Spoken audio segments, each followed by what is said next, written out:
Thank you for coming to tonight's event. And first, I will introduce Dr. Wolfgang Schorle of the Associate Provost of International Initiative, Georgia State University. Give a welcome remarks. Thank you. Good evening, everyone. Welcome.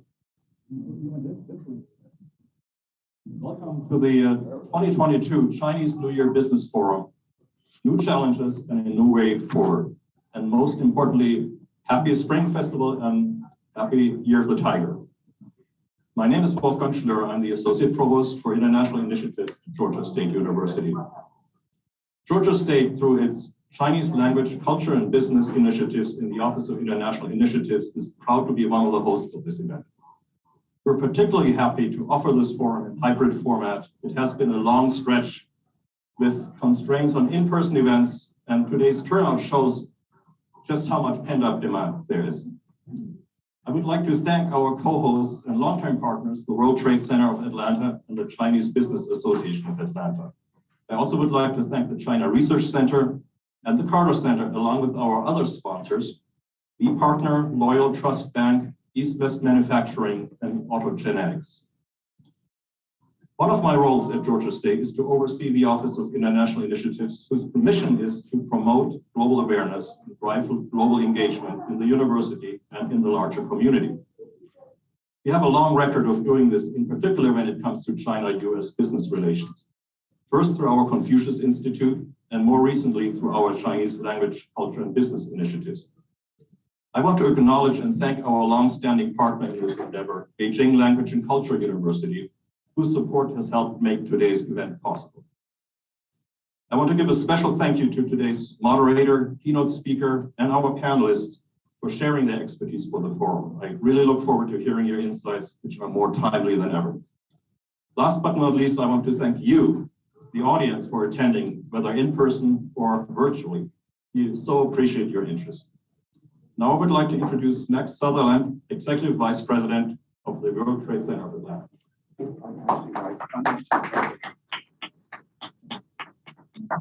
Oh, a little correction there. I'm actually the president and CEO of the World Trade Center of Atlanta. I stepped up from executive vice president 2 years ago, virtually. Well, I was confirmed 2 years ago by the board on March 18, 2020, the day we went into lockdown. So this is my presidency.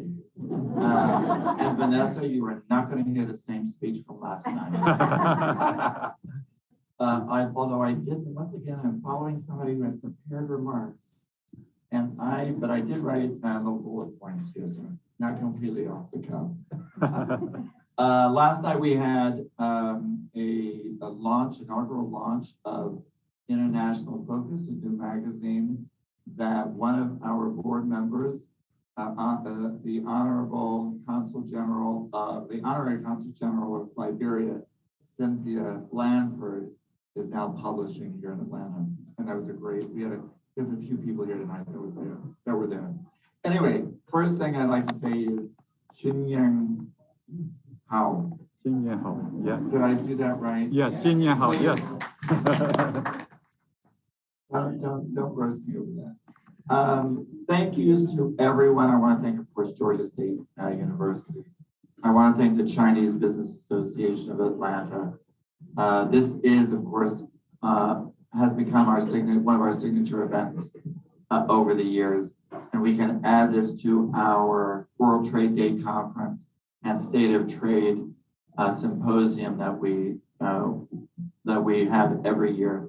And I have to say, this is our first event back from the pandemic, our first in-person event back from the pandemic. This turnout is fantastic. Thank you to all of you for having been patient over the past 2 years as we work to return to in-person events. I want to see a raise of a hand. How many people here are not in their pajamas from the waist down? There you go. I'm glad that I'm able to get squeezed back into these clothes. it was a little bit of an effort for me tonight, but I've been fasting for the past few weeks to make sure it's happening. As I just mentioned a few minutes ago, I stepped up to president, actually as interim president at the end of November 2019, confirmed in March of 2020 by the board of directors, the day we went into lockdown. I want you to be rest assured that we have not been sitting idly by, doing nothing for these 2 past years while under pandemic, while under lockdown in the pandemic.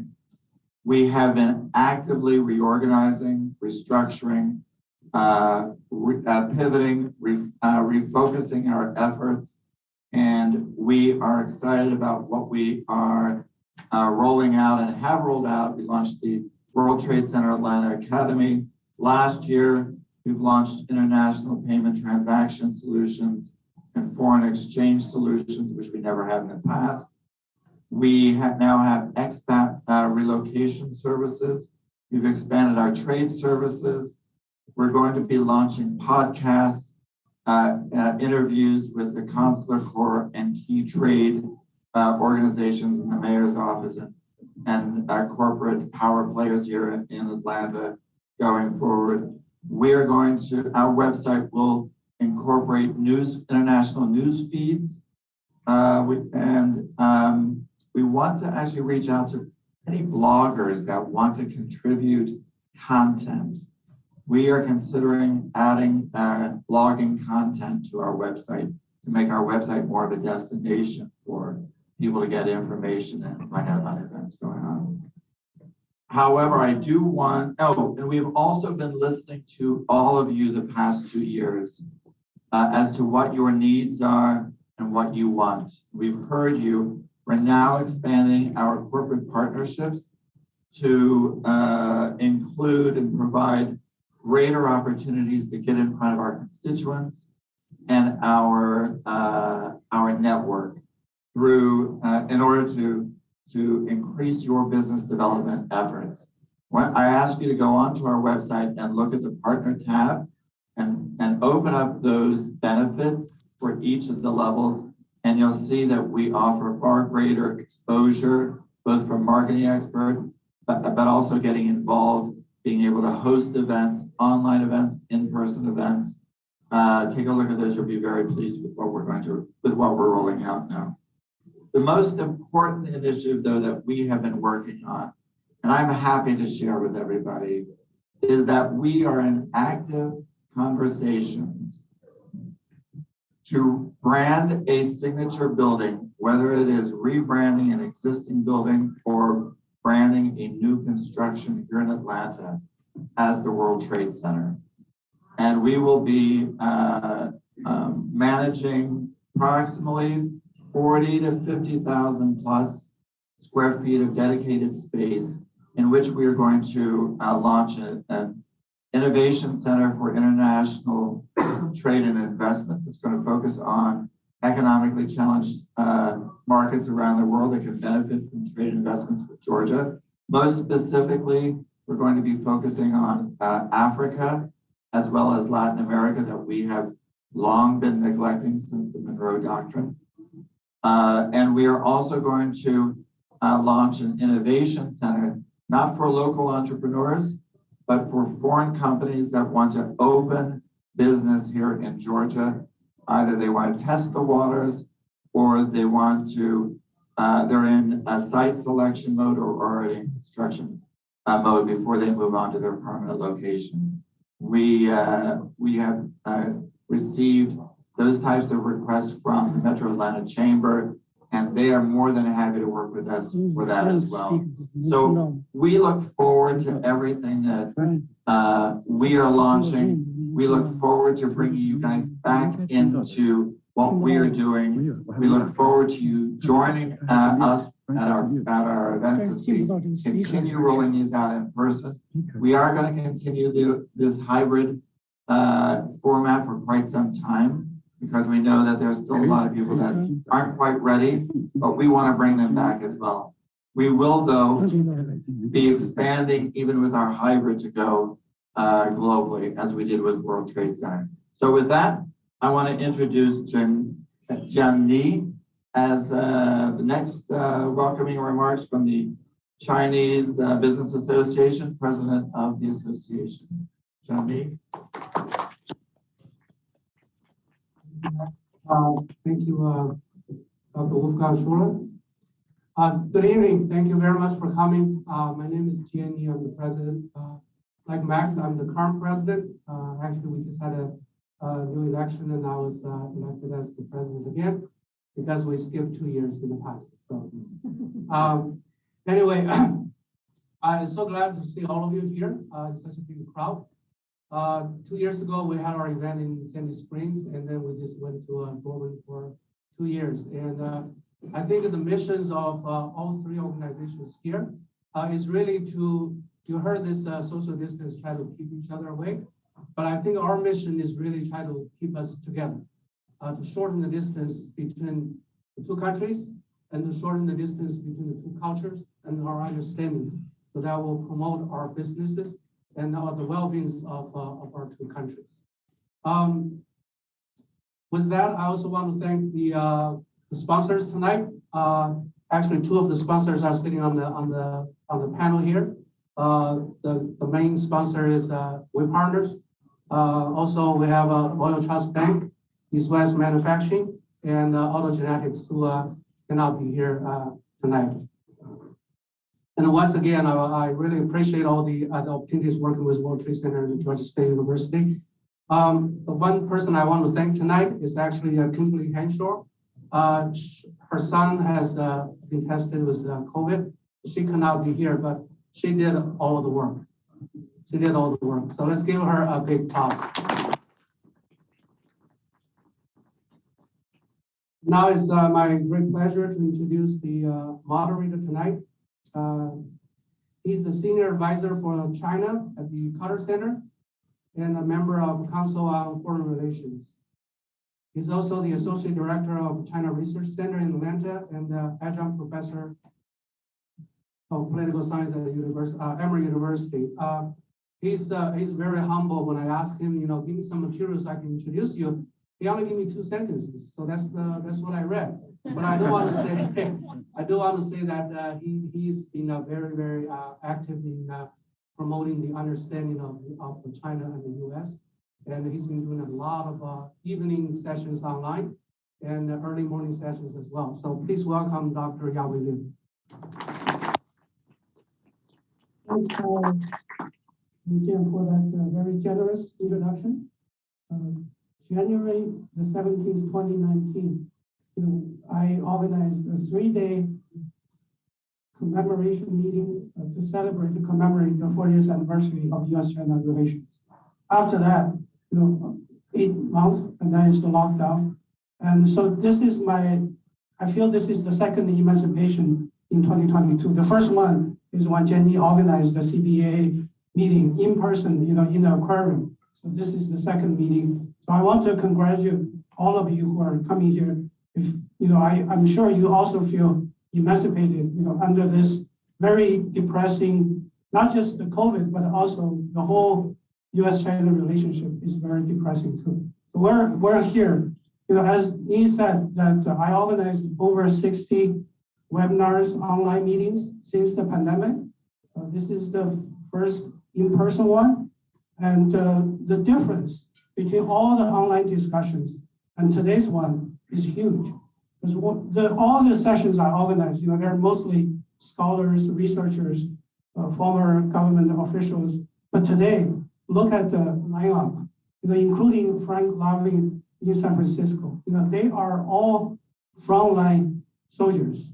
They feel the pain of this depressing relationship. They may feel things that we probably will never feel. So that's why I think today the session is going to be very unique, and all of you probably will learn a lot. And we agreed, I'm not going to spend any time introducing any of the speakers because their very detailed, illustrious career is in the program. And also for those, we also have 105 people who signed up for the virtual session. Their bios are also online. So without further ado, we're going to have our keynote speaker, friend Lavin.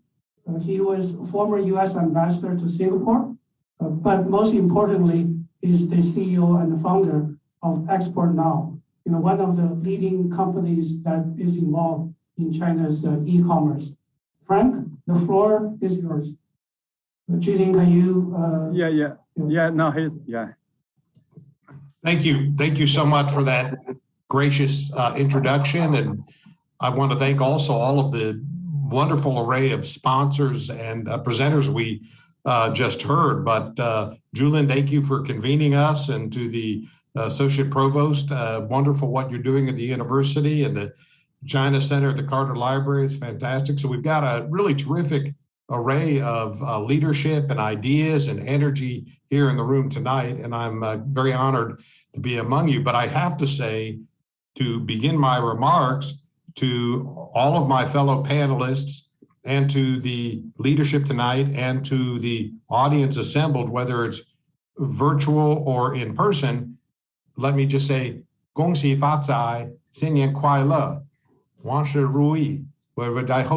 I hope that the year of the tiger is a year of health and happiness and prosperity for all of us. And to bring it into the topic we'll be talking about tonight, I hope also that U.S.-China relations might not have much to do with our personal health, but they certainly could contribute to our happiness and our prosperity if we're able to move things the right way, which will be the topic of my remarks. And indeed, I was delighted to accept the invitation tonight, as the professor just indicated his very kind introduction. Your task or your theme of the evening is very dear to my heart. I've spent most of my professional life working with U.S. businesses in China, at times in banking, at times in communications, at times in my government role, or as the professor noted, as I currently do in China e-commerce. And I have to say, even after several decades of working on China challenges, I still view myself as a student, and I learn every time I visit. Now, I'd spent about 10 years living in Singapore, and I went to Shanghai once a month for about 10 years. So I spent about 1 week a month there over an extended period.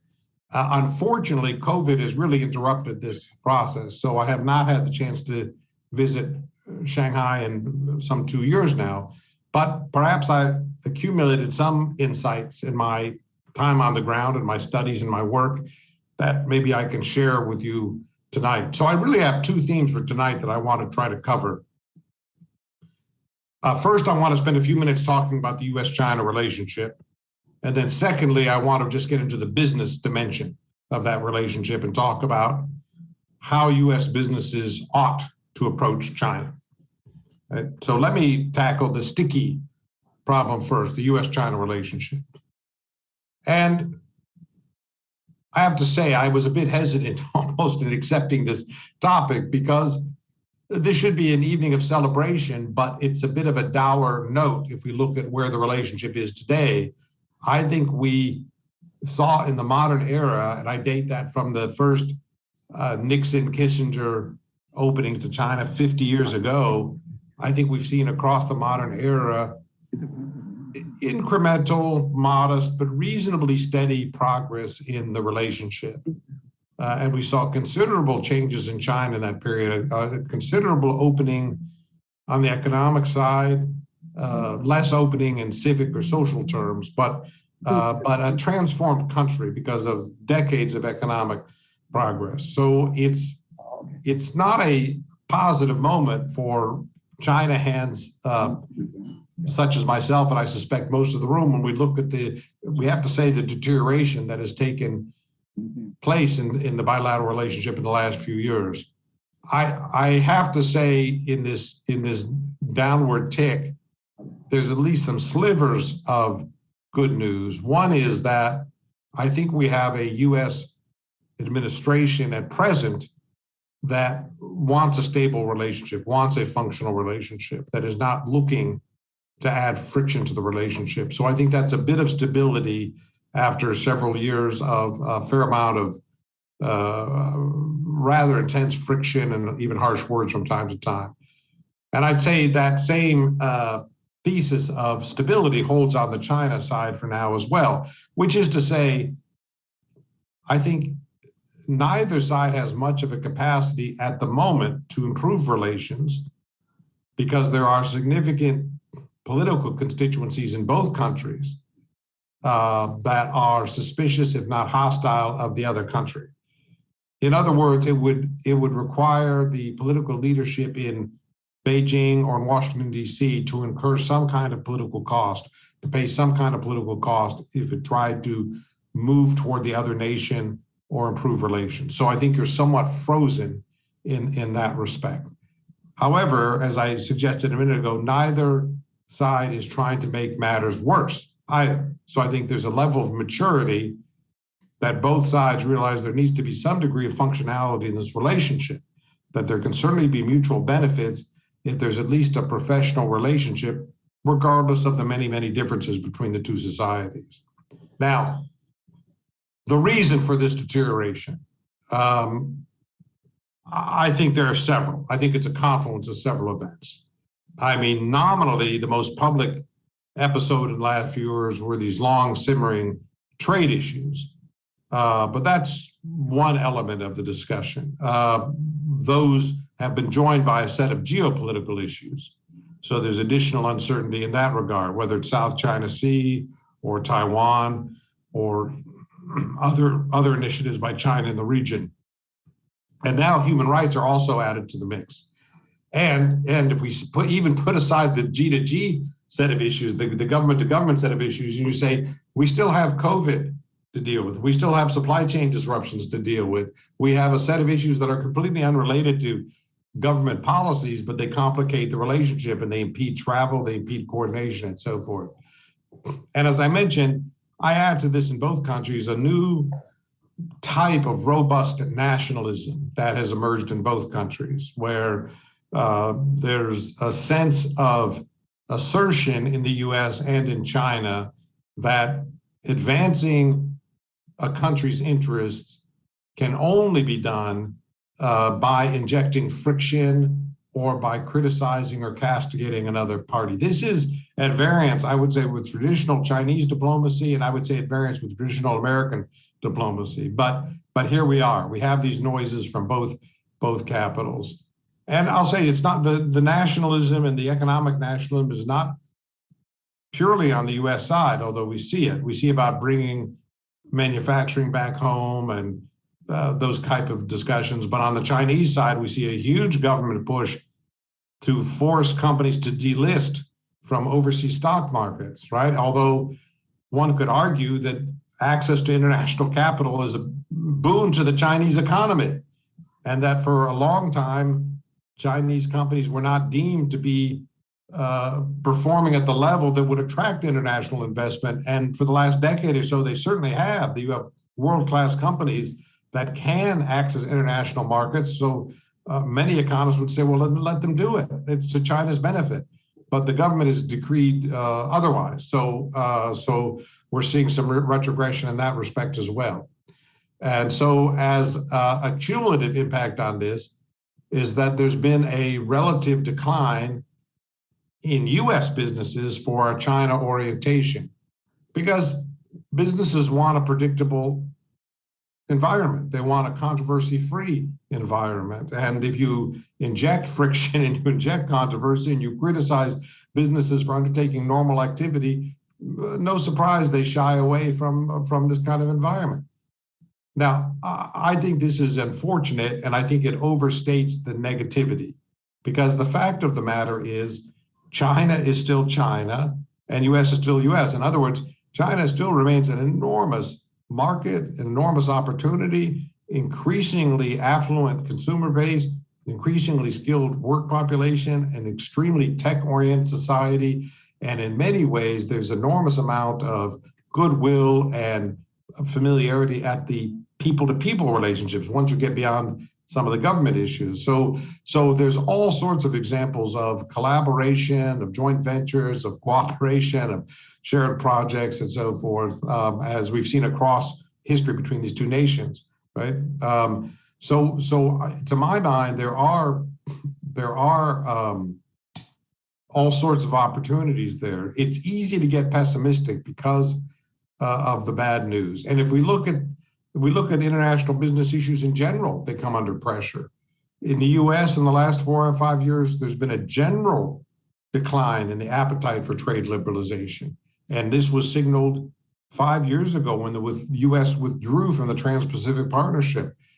The US also went on to impose unilateral tariffs on Chinese goods. China imposed counter tariffs on the US. So there's even a buzzword that came about in the last few years because of some of these tit for tat moves and this overall decline. And the buzzword is decoupling. And some people describe it as a goal. Some people say this is what we should work for. Some people describe it more with regret to say, well, this is where we're at. Whether it's good or not is a separate matter, but this is what's taking place. Let me take exception to some of that conventional wisdom and sound a little bit of an optimistic note. And let me, without trying to bore the audience here for a minute, let me just give the other side of the picture for a second. We all know there's broad awareness of the potential of doing business in China, for the reason I've mentioned, the vast market and the appetite for international connectivity. Now, some of this, of course, depends on the business sector in which you operate. Some sectors, like consumer goods where I operate, the market is wide open. So we see Nike will say this is our best year ever in China. Procter & Gamble will say it's our best year ever. Coca-Cola will go from Atlanta, Beijing and say it's our best year ever. And the auto companies will say the same thing. And the food and beverage folks will say the same thing. Starbucks, Kentucky Fried Chicken, the same thing, right? So it's a very open market. It's a very competitive market. The Chinese consumers like these brands and these products for the same reason American consumers like them, because they represent good value. And in some cases, they represent excellence, right? So no surprise in that sector. But I'd also say in the agricultural sector, U.S. firms do very well, exporting agricultural products. In services such as education and healthcare, U.S. firms are very welcome and do very well in China. But there are a few sectors where it's very tough, where the market is not competitive or not open or maybe even closed in some respects. Finance is very tough to recognize, where American firms can compete in some segments, but it's not broadly competitive. Telecommunications is basically closed. Tech, we've been reading about this for the past year or so. Tech is a very tough sell. If it's a system-wide app, it's very tough. If it's just a user-friendly type phenomenon that you can download and use, you still have a chance. But the tech sector is under a pushback from the Chinese government. But let me pose the question this way. Is this kind of environment where there are some opportunities and some challenges, is this kind of environment the same as decoupling? Because I would say a relative decline in operating environment does not necessarily mean a deterioration in absolute terms. But decoupling, the word suggests a deliberate desire to reduce or cease China activities, even when these activities are advantageous. So I took a look at the 2021 trade statistics. Now, we only have these at this point through November. We only have 11-month terms. But if we look at all of this bad news, everything I just articulated, the political friction, all of the issues, COVID, et cetera, what the heck happened to U.S. China trade? Well, U.S. goods exports to China last year are up just over 25%, and China goods exports to the U.S. are up just over 16%.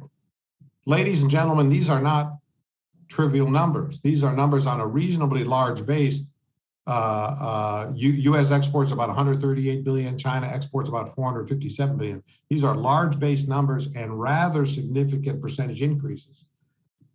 So what does this mean? This means that despite all of the static and the headlines and maybe even some ill will and the political problems I've articulated, despite all of that, there's still a very powerful commercial logic as to why US companies need to take China seriously. And I would argue the same from China's point of view, that Chinese companies need to take the US seriously.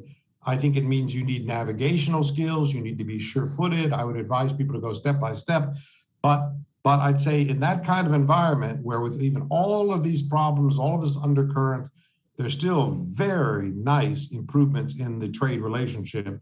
This is a suggestion to get in the game. So that's the first point I want to leave you with, that yes, there's certainly problems and issues and complications and I would say deterioration, but despite that, there's also some fundamental good news in the bilateral trade relationship. Let me turn to the second topic I wanted to address tonight. So what does it take to win in China? What do companies need to do, and what are the most common failures that we see in US companies? I'll share a few thoughts with you. The first requirement to go to a market like China is you need some kind of differentiated offering, whether it's a product or a service. In other words, I would say China is arguably the most competitive market in the world, right? I mean, it's huge, it's affluent, it's very tech-oriented, and they will connect with the Europeans, the Japanese, the Australians, the Americans, anybody they can when it's economically fruitful. So you're going to go into a crowded space. So the premium is on differentiation, right? And this sometimes is a strong brand like Nike or Starbucks. It's sometimes on the product features themselves, that you represent some type of technical excellence or some type of extraordinary value for money. I remember a Swiss powdered milk company came to us, one of the largest dairy companies in Switzerland. So a nice sized company, multi-billion-dollar company, came to us and said they wanted to sell their powdered milk on Tmall, which, you know, fine, that sounds reasonable, right? It's the largest e-commerce platform in the world. It's a very understandable aspiration. We said, well, let us look around a little bit. Let us look at the competitive map here and see what's going on. We came back after a little research, we came back and reported to the Swiss dairy, look, the good news is Swiss products have a good image. Switzerland as a parent brand, so to speak, is a positive image in China because it stands for cleanliness and green type of issues and healthy living and outdoors. So there's a lot of respect, I think, for a Swiss-based product. That's sort of the good news. The bad news is there are about 150 separate milk brands, not products, brands already on Tmall. So you're going to be the 151st. So you need to be able to say something about yourself that the other 150 haven't said, right? There has to be some distinctive point or reason or logic or argument or rationale for you to be in this market because everybody else is already there, right? So you need to be able to think through what is it about your product that will allow the Chinese consumer to fall in love with you. It's no surprise to me that Louis Vuitton does well in China or Hermes does well in China. It's no surprise to me that Crest toothpaste does well in China. Sometimes it's just standardization and rapid service. That's Starbucks, Kentucky Fried Chicken. But the point is, you owe it to yourself to do a little research on your brand and your competition before you enter the market. And here's the conundrum we see for a lot of US companies. They've achieved dominance in the US market, their home market, over decades of word of mouth and a distribution. So in your home market, you have two huge advantages.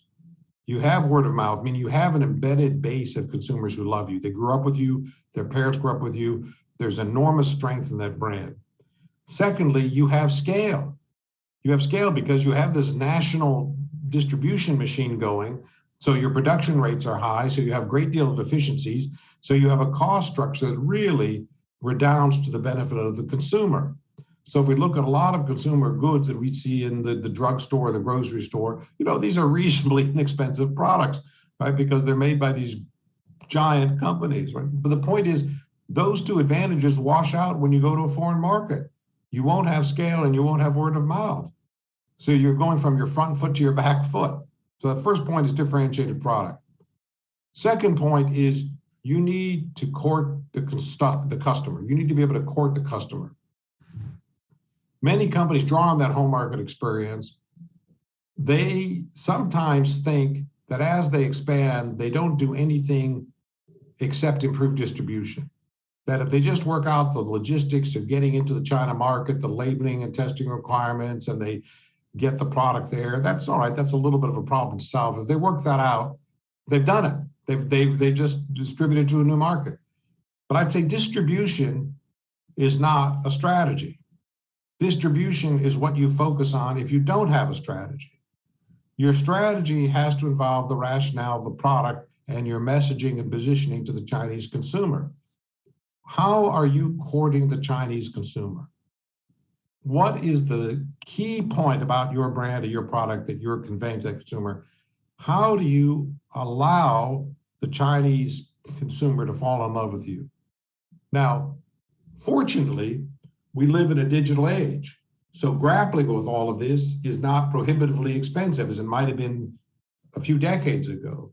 Fortunately, most sophisticated brands have a social media team and strategy and communications that still has to be adapted and localized and shifted for the Chinese market, of course, but at least there's the building blocks of success there.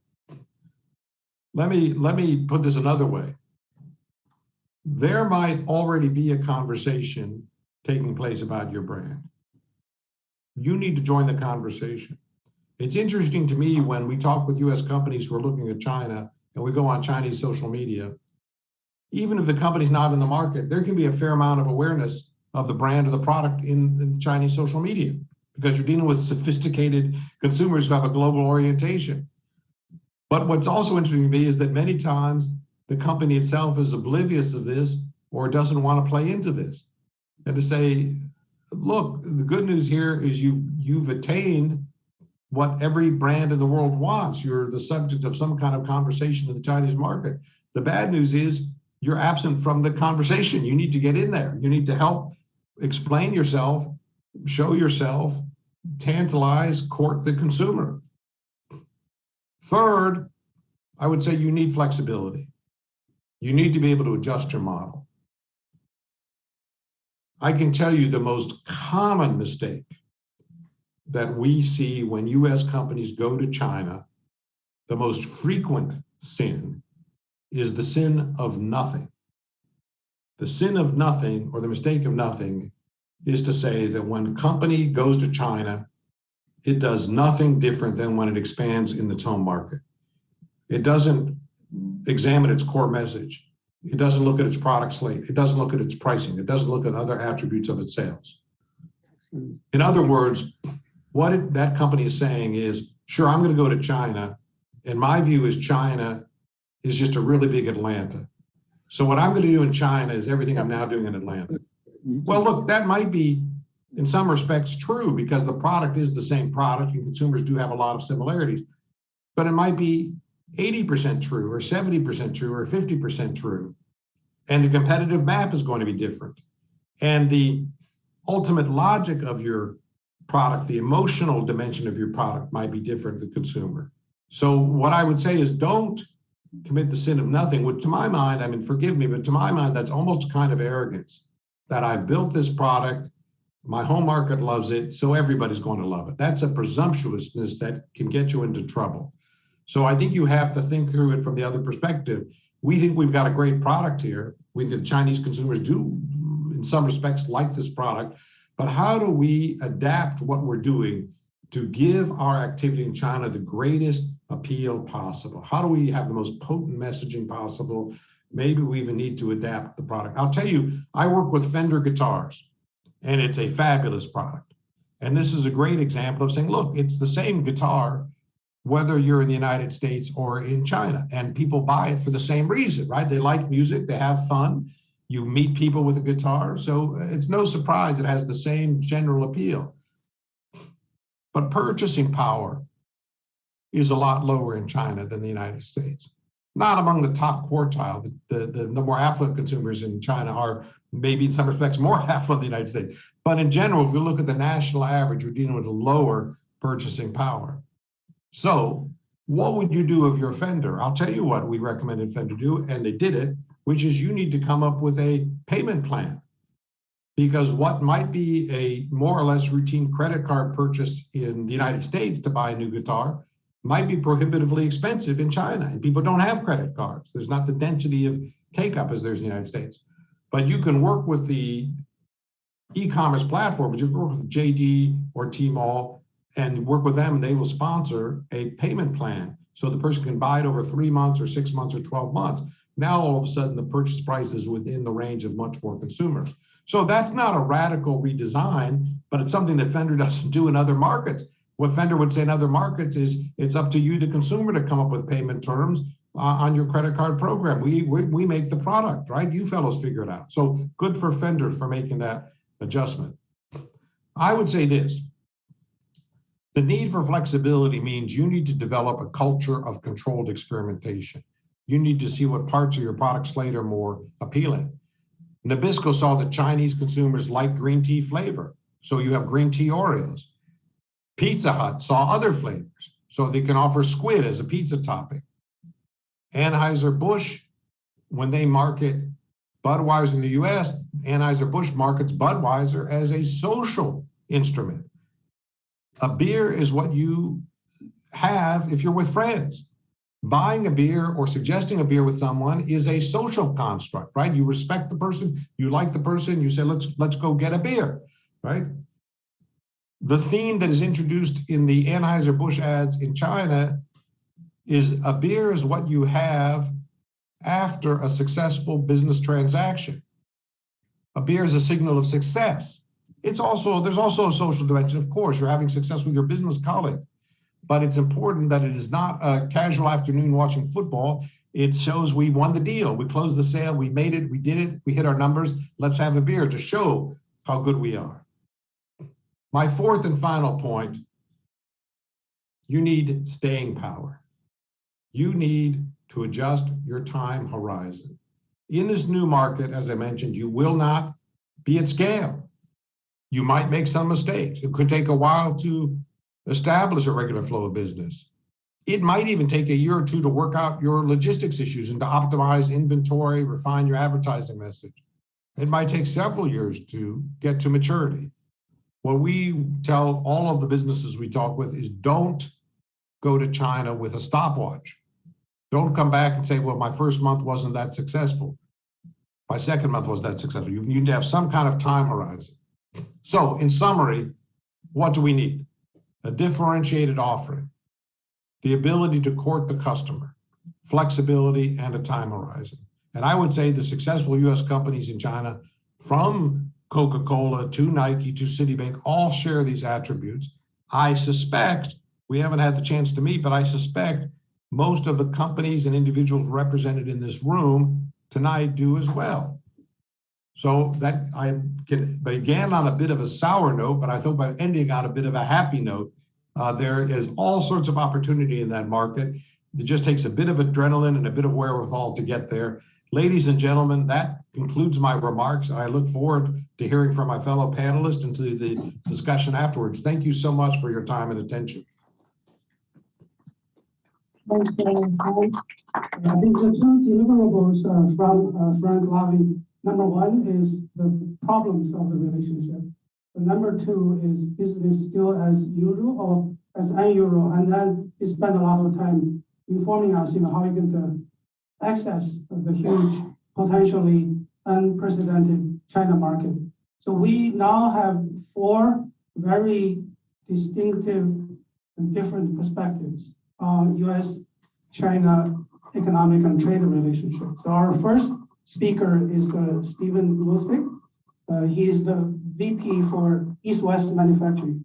You know how good that name is for a company, right? Manufacturing is not just US, it's not just China. It's East-West, it's global. So he will share with us his perspective on U.S. manufacturing doing business in China, challenges and opportunities. Yawei, I appreciate that. Thank you very much. Appreciate that. I can take no credit for the name. It precedes my involvement with the company. I'll just talk a little bit about our experience in China, as well as what we're seeing from customers related to interest in China. So we have in China an office in Shenzhen where our product engineers, our quality engineers, and other people work with some of our long-standing partner factories there in order to make custom parts for our customers, primarily here in the United States. We've been doing this for about 20 years.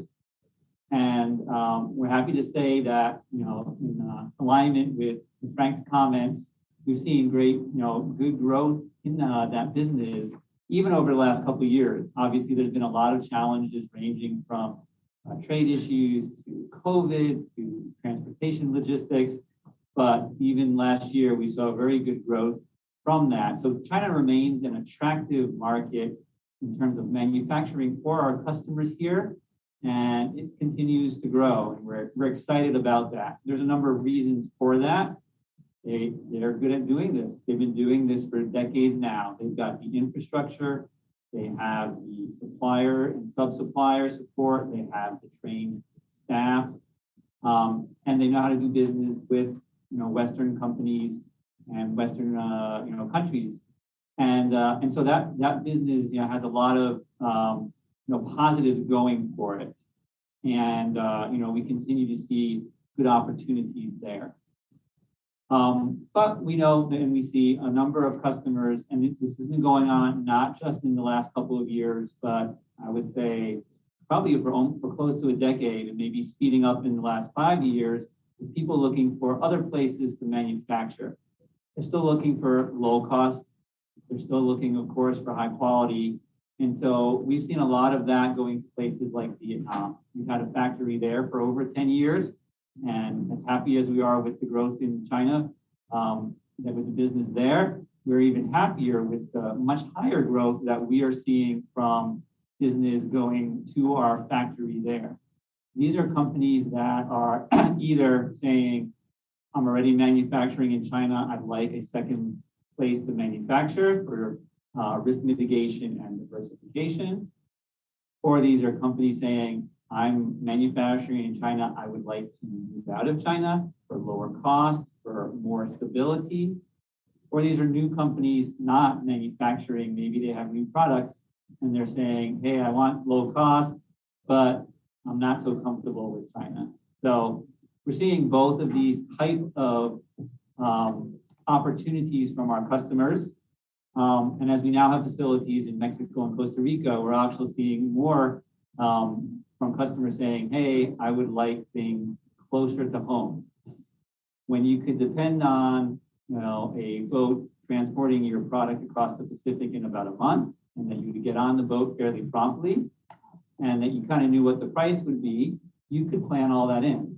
In the last year or two, when you've seen skyrocketing freight rates, when you've seen a shortage of containers and a shortage of shipping capacity, where you may have your products at the port, whether it's in China or Vietnam or elsewhere, and they may sit there for a couple of weeks waiting to get on boats, suddenly that predictability is no longer there.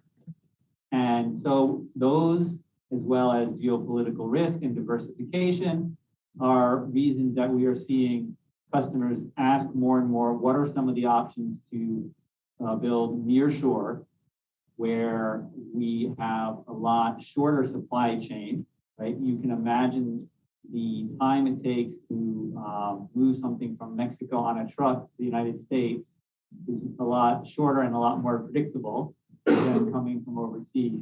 So we're seeing all three of these things. And so there is no one right answer. It really depends on the situation, the customer, the product, the market, the complexity. And there's a mix. There's a right mix for each customer, depending on what cost they're willing to pay and what risk they're willing to tolerate. And it's some mix of that onshore, nearshore, and offshore. And with that, I will hand off the microphone. Can you give the microphone to Dr. Yimin Yang? So our next speaker is the Senior executive vice president for a local bank called Loyal Trust Bank, but he's not going to talk about his bank. He's talking about banking and fintech in China. So Yimin, where is yours? Thanks for inviting me to be, a group of wonderful panelists. Yes, I'm not going to talk to my bank because it's too small compared with Chinese banks. They are, like, if you look at top 10 banks in the world, probably China would occupy the first 5, I think. I would like to just talk a little bit about the fintech. Fintech means financial technology, or technologies being used in the financial sector, especially in banking sector in China. As Frank mentioned that, and we all know that Chinese somehow are very much tech oriented. So they like to try a lot of things that I would say we probably would be a little bit hated sometimes, and at least, in such a large scale. For example, a couple of years ago, there's something called a P2P. That's a very, I think they think that's like really, fintech thing that actually following a model called a lending club in this country. Lending club actually is a P2P model, but in China, they somehow made it into such a huge, I would say a larger scale. And unfortunately, it turns out to be, in the end, it turns out to be more of I would call it a predatory lending, versus in this country, is more of a kind of supplementary to the regular lending businesses there. They saw that probably because of in the past, a lack of the infrastructure of financial, basic financial infrastructures. So they moved to the internet age very fast. So P2P decided was a great tool that brings the two parties together. The one party needs money, the other part of that has, cash, has money. After that, I think a year ago, probably heard of the story of the Ant Group, which is really the most profitable part of the Alibaba, which is one of the largest tech companies in China.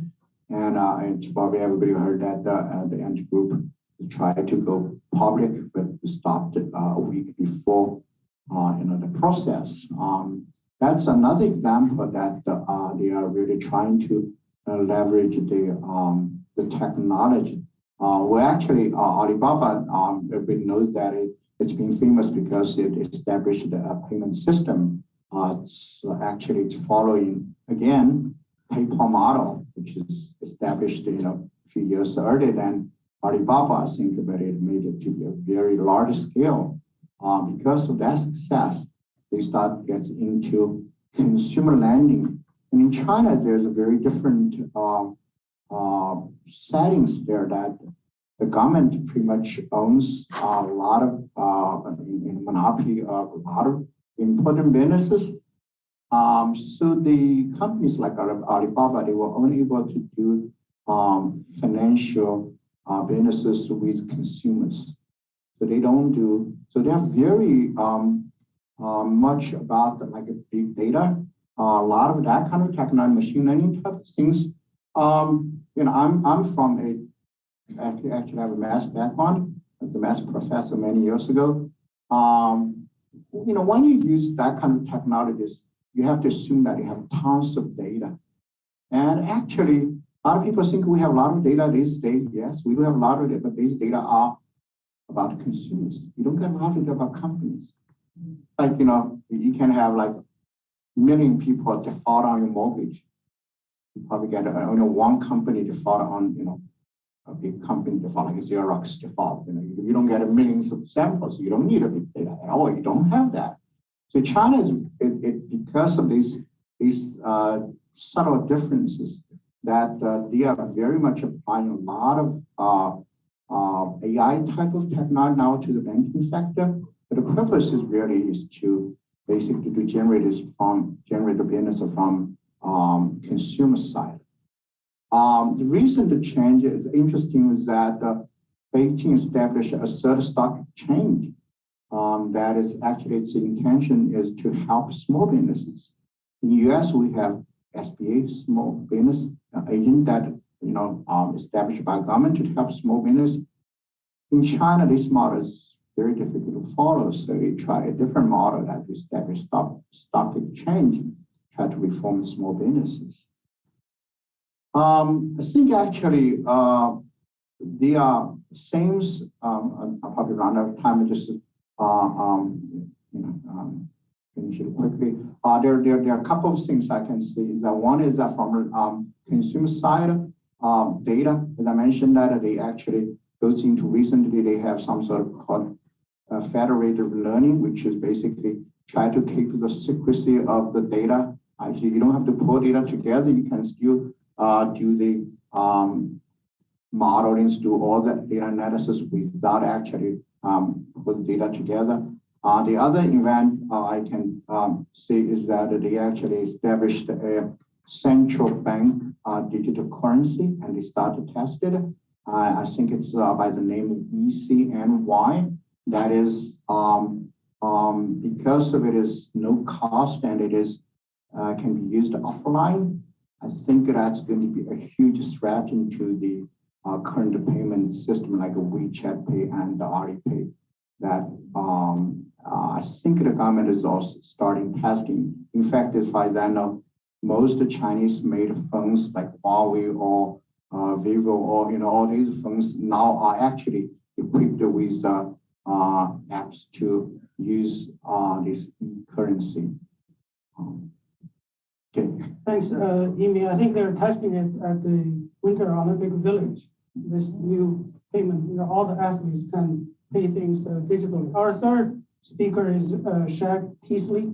He's the CEO and founder of Agate Solutions. So she's all about solutions, and she probably will share with you solutions, to stop the trade war and grow the economy. So the floor is yours.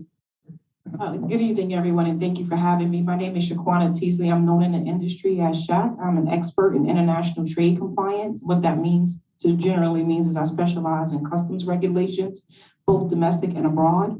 I'm an expert in the international trade dispute that is currently going on with the US and China.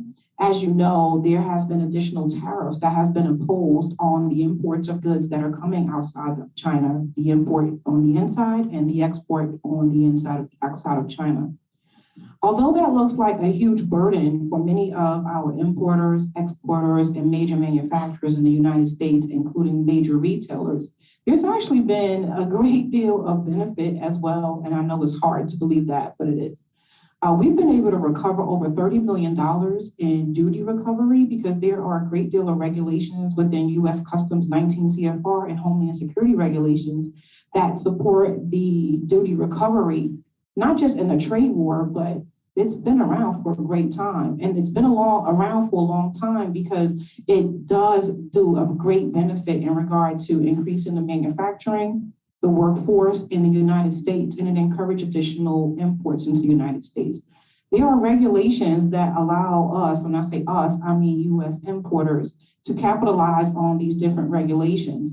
So if the product is being imported into the United States and under certain requirements and eligibility requirements, there are ways to actually recover that duty back at 99.9% of what the duty had been paid at.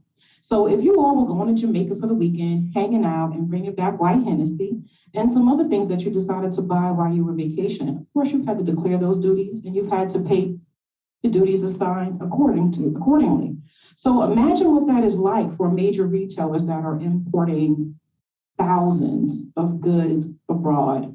So yes, it has been a huge impact on the economy, both the GDP and the local economy within China.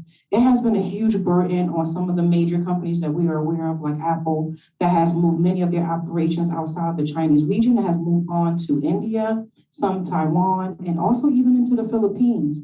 However, for savvy importers that are very much aware and experts in the international trade law in 19 CFR, customs regulations, they have found ways to capitalize on these goods by either destroying them keeping them into inventory or putting them into foreign trade zones. So that way they're not technically here, they're on foreign soil. There's so many different opportunities that we, and I say we, I mean importers, exporters, and all the different companies in the US that are reliant on China to manufacture these goods. So I've actually benefited from the Chinese trade war, and so has many other companies that are savvy in understanding how we can actually capitalize on the current conditions. Although we would like to see them go away because it is hurting the overall GDP. And what does that mean? If the GDP is suffering, so is inflation. And we would like that to not be the case, correct? Right, so overall, what I wanted to make sure that your takeaway was today is that bilateral talks are continuing between the US and China. Of course, this started with the Trump administration and it is continuing under the Biden administration. Based on what I've read in my research and how I'm following it, it looks like they would like to see this come to an end. However, it's just been a long time, right, at this point. No one knows if it's going to end. It doesn't look like it'll end this year. However, savvy importers have found ways to actually capitalize off the Chinese trade war. Thank you, Shaq. Our last but not the least speaker is Sam Sun. He will have a very unique perspective. Not only is the president of ZTE USA, he's also president of ZTE North America. You know, how this company continues to operate successfully under the current depressing context. I think there is a lot for him to share with us. Sam? Yeah, good evening, everyone. Thank you for having me. And yeah, I think it's a company, ZTE, probably not everybody knows. And so we are currently multinational company based in China. Shenzhen is headquarters, and we're doing business globally more than, I think, 150, 60 countries. So US and my area is covering the US and Canada operations. And I think it's specifically to the US and China trade and the company. So we're buying from the US around, I think, annually $1 to $2 billion. And I think that little bit help on the balance of the US and China trade, right? And especially with our business partners, and I think it's also supporting tens of thousand jobs in the US and our customer, business partner as well. And my area is specifically focused on the business side, and I think is currently, and ZTE's US operation is starting 23 years ago. And I think the business is have some cycles always up and low. But I think it's right now we think the U.S. market is very important and to the company, so we continue to invest in the U.S. market, and we have multi-location office and head office in Dallas, Texas. And I think it's Atlanta is for some reason I relocated myself from Texas to here. I feel here is a very nice place, and basically I have all my families in here. I think it's a great location. And with my current business in the U.S. right now, I think it's quite specifically we focus on the mobile device business, and which in some segmentations, and especially in the last year, we still have some good growth during those pandemic, even those pandemic. And I think I can give some couple of examples, right? So if Wall Street Journal, and they have some report, and basically it's a highly recommendation to give some taste. If you focus on the taste technology, it's the best taste product, and for the either to the best school or holiday, I have some customers and basically have some great stories, which we build some product that the U.S. consumer they like something. So even in the last year's Christmas, I heard from different feedback and the voice. So it's even some of our products like the case watch, and even so if we have the case out of the wish list from the parents, right? So even some of our products is ahead of Harry Potter and the Lego. That's really encourage us and continue to invest to bring some new cooling product technology and to the U.S. and to our consumers. Another is segmentation we're doing here in the U.S.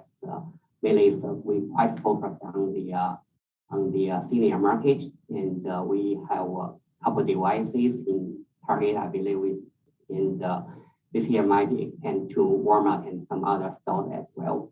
And we see those, even those environments there, but still there is a lot of trust and a lot of those encouraged, and we heard from the consumer, and that feedback is, which we think is that gives us a reason that we continue to, bring those different kind of technology products into the consumer hands.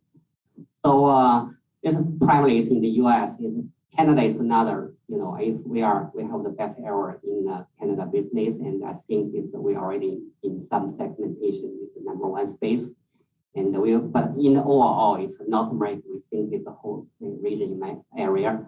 We will continue to invest, and we will continue to bring some cool gadgets into this market. And this commitment has been in the last 20 years, and it's always been some exciting. We heard from the different feedback, and so I think it's definitely from the company's perspective, and that will be we want to be continue to be in the U.S. For many years. Thanks, Sam. So now we're moving on to our next section, the Q&A. So for those who are here, if you want to pose a question, identify yourself and specify who you're going to ask the question, either our 4 panelists here or Ambassador Lavin in San Francisco. And also for those who are participating online, you can pose your question either through the chat or through the Q&A. So now here in the room, anyone have any burning question for any of the speakers? Just raise your hand. Maybe while you're thinking, yes, go ahead, Harry.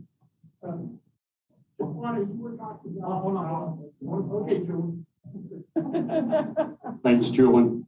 I'm Mark Pearson with the Atlanta Council on International Relations. And Shaquana, you were talking about how some companies were able to take advantage of the tariffs to do business. Can you go into that a little bit more? Because that sounds like a very interesting concept. Yes, I can go into more. Can you guys hear me okay? You're making you work hard tonight. Yes, so of course you have to be eligible. Your products have to be eligible to qualify for what is called duty drawback. Duty drawback is found in 19 CFR, which is the Code of Federal Regulations, which is governed by U.S. Customs and Homeland Security. So different products that are being imported from China, as we all know, are subject to an additional 25% duty, right? So that's huge. If you were already paying 17%, that's against the value of the goods. So if you were bringing in lawnmowers, imagine bringing in 100 million lawnmowers over the course of 5 years and what the duty impact can be against that. If this product qualifies for a duty drawback under the regulation that I just quoted, you are eligible to receive 99.9% of the duty back. Everyone does not qualify for this. I just want to be clear on that, but there are many products that do qualify for that. And I won't go into the details of the clients and different retailers that have for confidentiality, of course, clauses. But yes, they have been able to benefit from that because one, those products have not always hit the U.S. commerce. And what does that mean exactly? It's not being sold to consumers. And why is it not being sold to consumers? Because it's not technically on U.S. soil. They're going into specialized warehouses, which are called foreign trade zones. Therefore, the duty is deferred for 3 to 5 years. Sometimes this product has been decided that they just don't want it in inventory, and then it's being destroyed under customs supervision. Well, what if these lawnmowers was coming in and we put a big red bow on it and then sold it to Taiwan? It never hit the U.S. commerce, so why would duty be assessed? There's a lot of different criteria around it. It can get a little complicated, but the general idea and consensus is that if the 25% additional duty is being applied under Section 301, and then again for aluminum and steel, then if you qualify for this product, a savvy importer has actually really capitalized well over the last 2 years. Did I answer your question, sir? Thank you. Thank you. Hi, thank you. My name is Manji from Huawei DC office. So I actually have a question for Mr. Sun and Ambassador Lavin. So ZTE and Huawei are the 2 top Chinese tech names in the headlines every day. And with those who are having some controversial dispute with the U.S. government, like do you foresee any change in the coming few years? And do you foresee any factor that determine or resolve the current controversy with the U.S.-China relations, and in terms of the depressing situation right now. And because we heard a lot of guessing, a lot of hypotheses saying that we should wait for the opportunity, and we should wait and see, we should hide and see. So when would you see is that opportunity, and is there any factor that we can foresee that opportunity is coming? Yeah, thank you. Frank, you want to respond first, and then Sam will. Thank you. I'm happy to get into it. I missed the very first sentence where the questioner explained the company or the sector that she's in. I missed that. The company is Huawei and ZTE. Oh, Huawei. Look, I think there are going to be select areas of improvement in the trade relationship, but I don't see that in telecommunications. I think there's a special set of issues and complications, privacy issues, national security issues, that just create almost a hostile environment for the telecoms firms. So I do not see that improving in the near term. There might be some mechanism through which Huawei sets up, say, an offshore joint venture or sells stake in a business unit so that, in fact, say, for example, it becomes a European firm or UK firm. This is what other Chinese firms have done in different markets to say, if we're prohibited from having majority ownership in this entity, fine, we'll take minority ownership in this entity. So we'll change our structure to allow other people to participate. So there could be that kind of an approach. But if you're just saying, will Huawei be able to do more in the United States 12 months from now than they can do today? I would not bet on that. I would not bet on that. My prediction is no. Sam, you don't have to answer, but I'm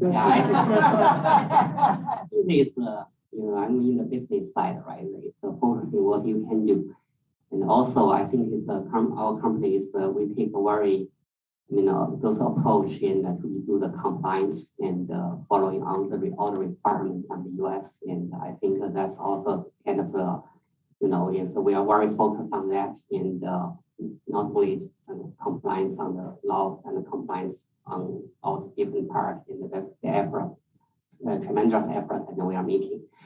So, so in general, the message is my side is since I'm in the business, just focus on the area and gain the trust and from your customers and do whatever what you can do at this moment, right? So it's probably it's time, man, I don't know. So it's time will see. Frank, actually, I want to follow up in terms of what you just said. So U.S. is going after Chinese telecommunication companies, Huawei, ZTE. They recently revoked the licenses of the Chinese telecommunication company. Is the U.S. government concerned that the Chinese government is also going to go after American companies? In the early days of the trade war, former Chinese government officials said, we're going to go after Boeing. We're going to go after Apple. We're going to go, of course, they already went after Cisco. I mean, are the U.S. government or the business sector concerned about, the Biden administration's increasing effort, to Sure, look, I think that's a very safe prediction that the Chinese government will respond to for that. Look, the one thing the Chinese government cannot say is our companies were guilty and you caught us fair and square. That's one thing they cannot say. That's not acceptable in Chinese political system to say that. What they have to basically say is, look, this is unfair. This is arbitrary, it's protectionism, it's hostile act, and of course we must respond, right? So the point is, if they don't respond, it's almost an admission of culpability, right? That's not acceptable in China to say that. So they have, I think it's a reasonable prediction that they are going to respond. But to your question about did the US government anticipate that, I'd say, look, US government law has to operate on the merits, right? What you're describing is maybe a negotiations dynamic or an escalation dynamic that is discretionary. But if you believe that Huawei has violated US law or subject to these kind of sanctions and you're in charge of enforcing it, you have a responsibility to carry out your oath. And remember the Huawei story here. This goes back, this is a new iteration now, but we can go back to the George H.W. Bush, the Bush 41 administration, when Huawei is originally convicted for violating sanctions, not violating US sanctions, violating UN sanctions.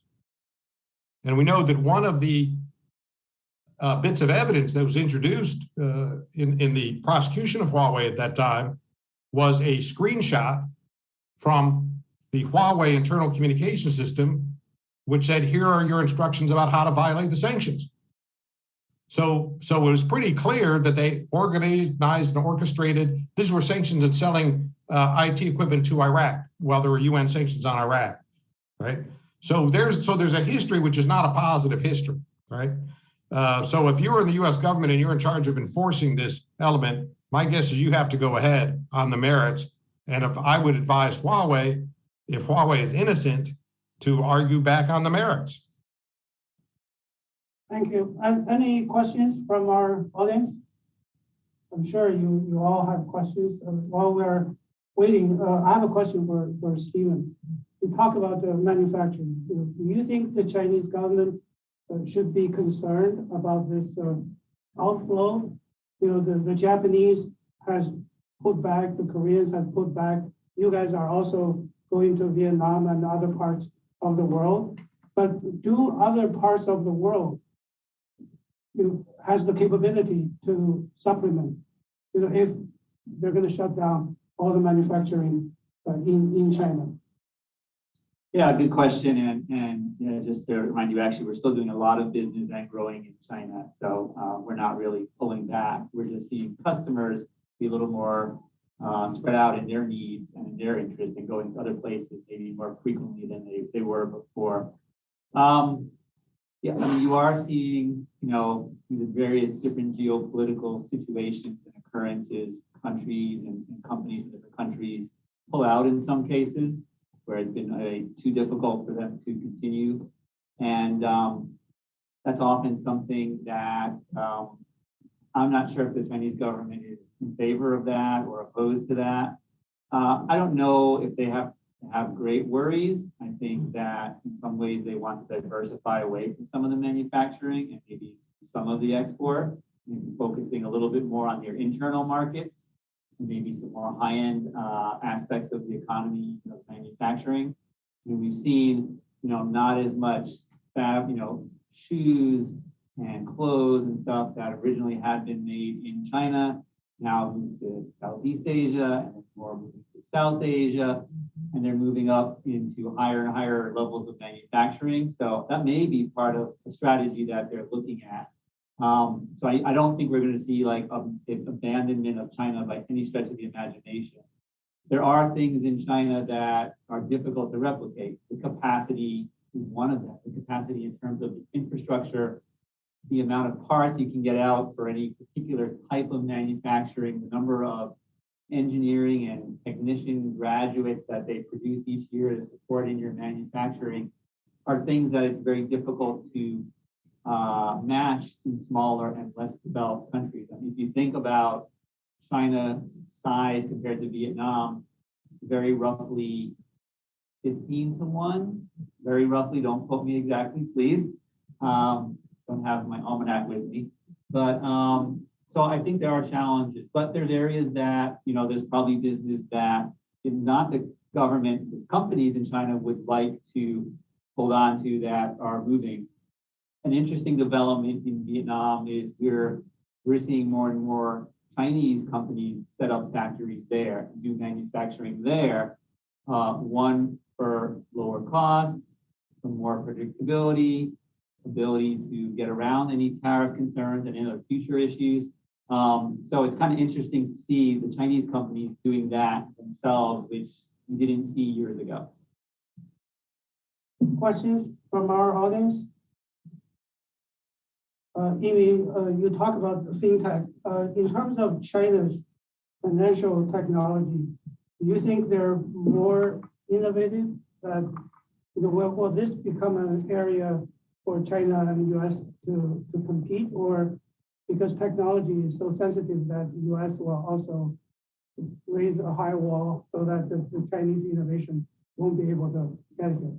And I think that they do think that that's probably one of the advantages that they are having. I think there are a number of reasons, but I think these, just like I think WISE 5G situation that I think now it went to China in the fintech areas.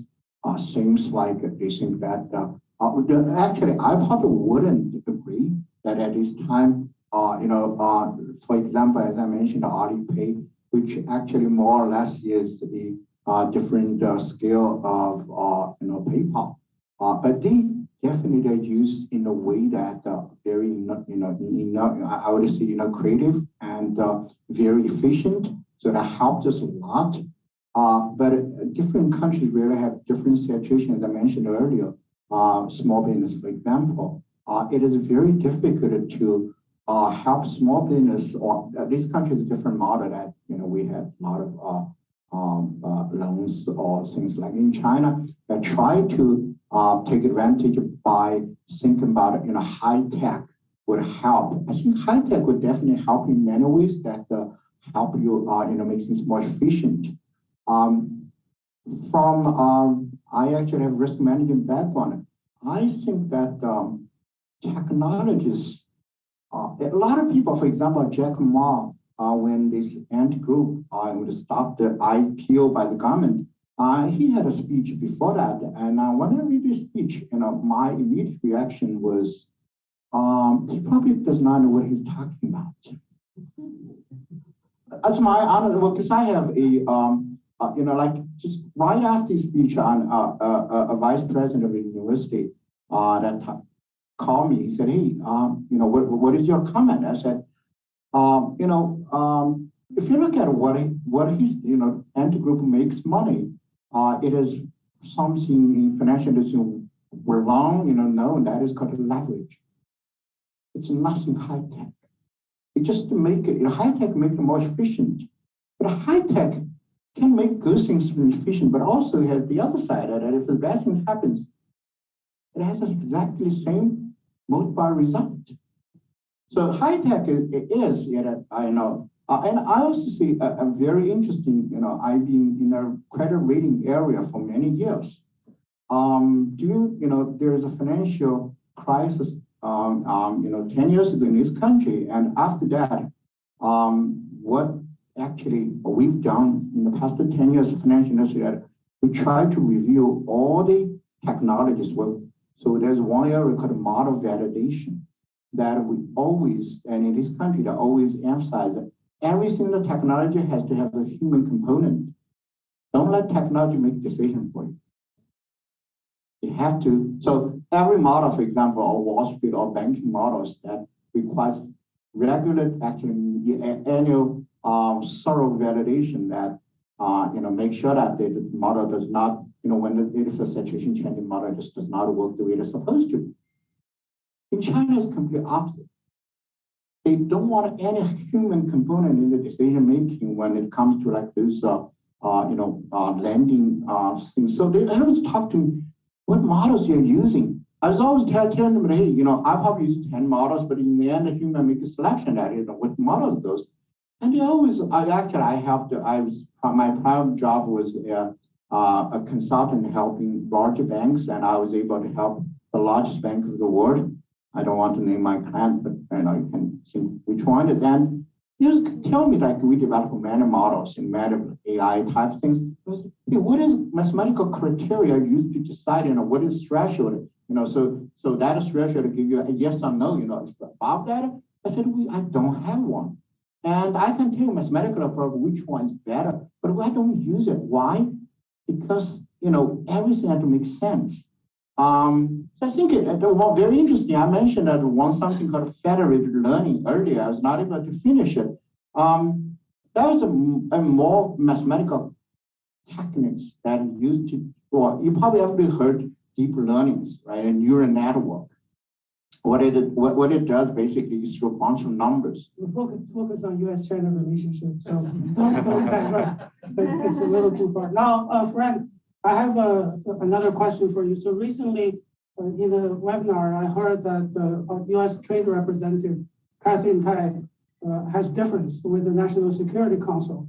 And so far, U.S. has not really come up with a new China trade policy. So you talk about the political problem, you talk about your confidence that decoupling is not going to happen. Catherine Tai said about recoupling. So what's your overall view? Yeah, I think that's a very fair observation. Look, not only has the new administration not articulated a China trade policy, it's not articulated a broader Asia or European trade policy. I mean, the point is it's been standstill on trade policy initiative. Now, some of this is understandable because there's very little appetite in US politics at the moment for trade liberalization. There used to be, I think, traditionally a slight consensus that favored this, but I think now there's a slight consensus that doesn't favor it. So I believe with a new president coming into office and his initial priorities, what you have is a administration saying, look, we've got 3 or 4 key priorities for our first year, and trade's not in that mix. We've got COVID issues, we've got Build Back Better initiatives, we've got a voting rights initiative. These are the big deals that we need to push to help America go the right way, and trade is secondary. That's my conclusion from the sort of slow pace of activity. Now, having said that, there have been signals in the last month or so that we're going to see proposals this quarter. We're going to see proposals imminently, the next month or two, about where will the administration go. I suspect they will not put forward exclusively or primarily a China trade policy, and I certainly agree with that approach. Why? Because China's trade relationships are the most friction-filled. So why play to your weakness, so to speak? What presidential administrations said in both parties in the modern era is their starting point was every country has a different appetite. Every country has a different preference, a different political system. Some countries want to move on trade, other countries don't. What we're not going to do from Washington is try to convince the laggards or the rejectionists that they shouldn't be in that position, because there are plenty of people who want to move on trade, so why don't we work with them? And that was the logic behind NAFTA and the other free trade agreements the U.S. government signed over these last few decades, right? So it was quite a switch in U.S. trade policy to say, what we want to do now is to focus on the most recalcitrant countries. We want to focus on the most difficult countries, and we were going to try to turn a no into a yes, right? And I think it was largely fruitless. So I suspect Biden will be somewhat of a reversion to the historical norm and say, here's my view of trade in general. Here's what we want to do with trade in general, and it will not be specifically China oriented. Now, I think he needs to say or do something about China because it's become a domestic political issue in the United States. So if you say something sort of abstractly like I want to work with other countries, I think he's subject to some criticism. So I think there'll be some China language in there. But if you're looking at what will help the U.S. economy, it will be how fast can you run with people who want to run. It's not how fast can you run with people who aren't interested in running. So the goal is some new kind of TP type relationship, some kind of digital free trade area in the digital space, or any other kind of initiative that liberalizes and allows U.S. economy to benefit from that improvement. But I don't think it'll be primarily China focused. We are. I'd like to ask. Sure. And gentlemen, I'll make sure that they see you after, they'll get to you after. So just want to mention something in regard to free trade agreements. Of course, we all were very familiar with what happened with the cross-border NAFTA being revamped into USMCA with both Canada and Mexico, right? So I agree with the statement that our keynote just made in regard to the administration moving towards the countries that want to actually participate in free trade, and it really means free bilaterally. And what that means is currently the administration really is focusing on what's called GSP. GSP is defined as the Generalized Systems of Preferences. It's also a free trade agreement for underdeveloped countries, economic developed countries, which includes countries like Pakistan, for instance. And the only reason why I wanted to bring that up is because I want us to understand that as the sourcing is moving globally and where we actually source our goods from across the world, the free trade agreements are shifting to support that. And it's also shifting to make sure that we are supporting the countries that are underdeveloped to boost the overall economy and to have U.S. companies find those countries more attractive to import from, right? Because that will make their economy more robust. And I wanted to make sure that we understood that during the Trump administration, GSP was actually suspended. And the Biden administration is currently having talks to retroactively reinstate that, where the duties that have been suspended or paid against GSP are now going to be available to go back and get retroactively. So imagine all these companies that's been importing these goods in a suspended state, they can go back and now request all that duty back for over 2 years. So how does that relate to China? That's huge in regard to China, because of course, China is not in a free trade agreement with the United States. It is not a GSP beneficiary country. Therefore, our administration is clearly focusing on the areas where free trade can actually overall support the increase of our GDP and reduce inflation. And of course, the gentleman is in the back. I had a question. All right. Microphone.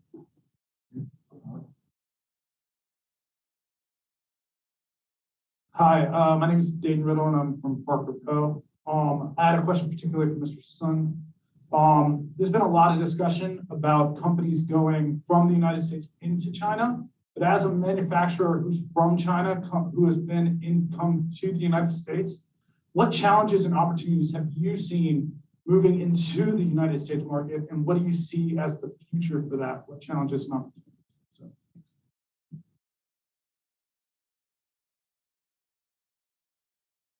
So I came to US since 2000, end of 2007 now, right? Almost 13 years. And I thought it's basically,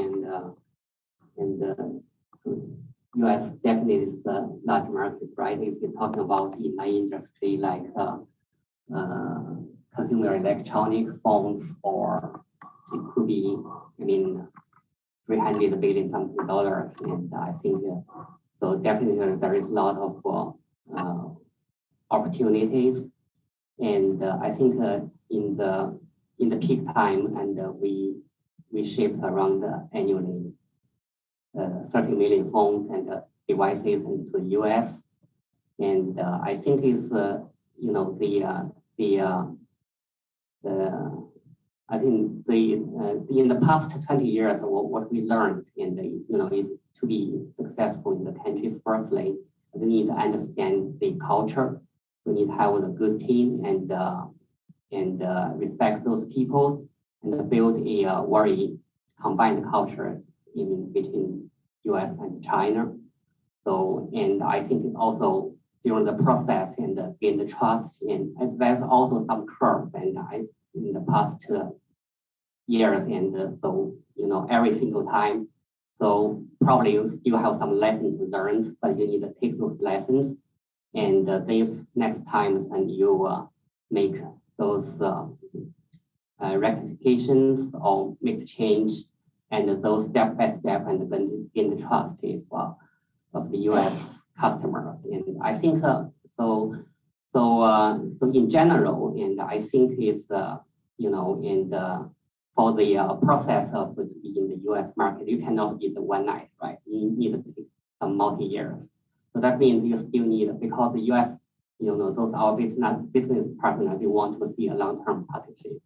They want to see you are here, you have the people you have good team, you have good product, and you listen and follow their requirement and need. So I think that's the step by step, and especially for Chinese company come to U.S. and gain those trust relationships. And I think that's the things we learned. And talking about the future, I think in this industry it will continue, because even specifically on the mobile devices, and so actually even Apple is made in China, right? So it's they have a different tier product from the premium to mid-tier to the entry level. So, and I think there's still a lot of space and for the Chinese company to be involved in. So I think even you see right now there is some other, like Motorola is owned by brand is owned by Lenovo, and they are doing very good business in US, and like TCL, they do the TV appliance, but still they do the mobile device. In Atlanta, there is also a successful company, Hisense. They come from my hometown, so I know their CEO many of their CEOs, and I think that they are growing, quite significantly. I think basically what I heard is kind of a very similar story. So it's commitment to this market, and it demonstrates the capability of the product you have, and eventually, and so the consumer put into the consumer hand, and the consumer like it, no returns. So everybody's win-win solution situation. I think that's kind of the path side what I take in the past 20 years experience.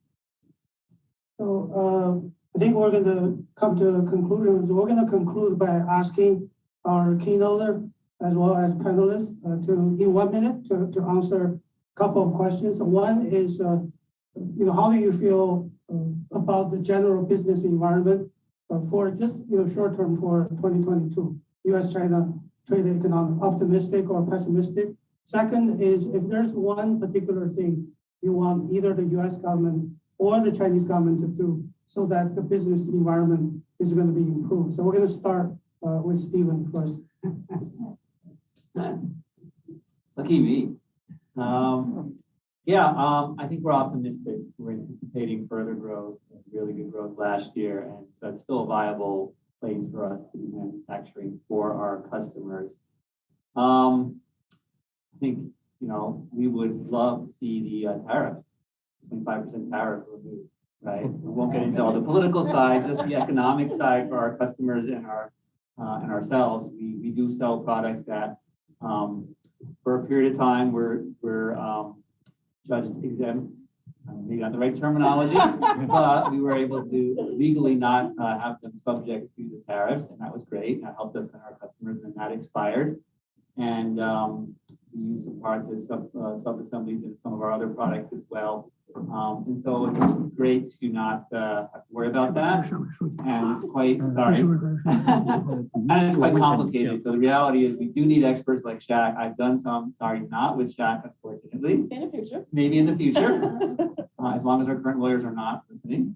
And and it is very subtle and complicated to a non-expert. She makes it sound really easy, but some of the questions about what the final specific application is and what parts are going in and where they're assembled and where they're not assembled and where they're tested and where the IP is very complicated. We'd love not to spend our time working on that.